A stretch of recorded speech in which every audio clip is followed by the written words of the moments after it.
In a quiet Ohio neighborhood, a mother's morning routine was interrupted by something or someone.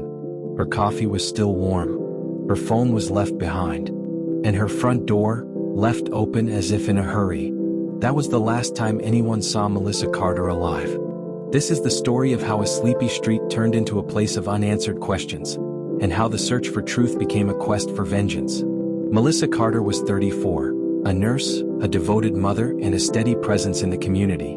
On October 12, 2016, she should have been at the hospital by 8 a.m. Instead, she missed her shift without calling in. That had never happened before. At 12:17 p.m., her sister drove over. The scene was strange, unsettling. The coffee pot was still half full, the steam long faded. Her purse, phone, and keys were neatly placed on the kitchen counter.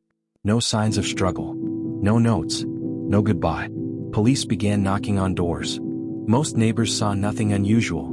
But one, a retired postal worker, recalled a dark blue pickup truck idling outside Melissa's house that morning. He didn't recognize the driver.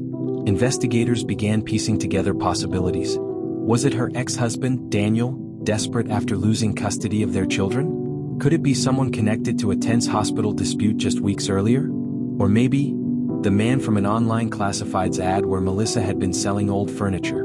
The first real lead came from grainy gas station security footage. There was Melissa, walking beside a tall man, heading toward that same dark blue pickup truck. His face was turned away, but his left arm was visible, marked with a faded anchor tattoo. Weeks passed with no sign of Melissa. Then, during a hunting trip 20 miles away, a man stumbled on a tattered jacket caught in a bramble. It was Melissa's. Inside the pocket was a receipt, time-stamped just hours after she vanished, for rope and a gas can. The purchase had been made in cash. The clerk remembered the buyer clearly, a man with weathered hands, and an anchor tattoo on his forearm. Police matched the description to Raymond Ellis, a contractor who had done odd jobs on Melissa's street months earlier.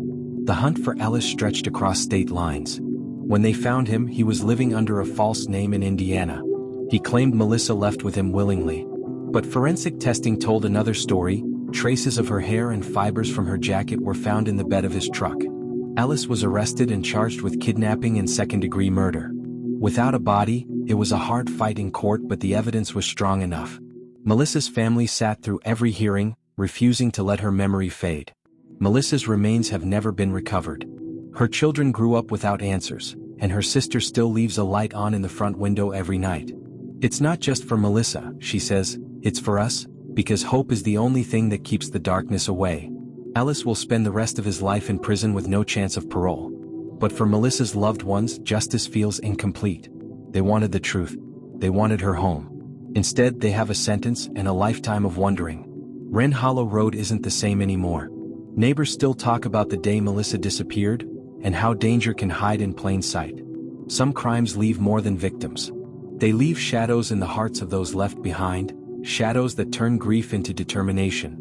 In this case, vengeance wasn't about revenge, it was about making sure one man could never hurt anyone else again. This was Traces of Vengeance.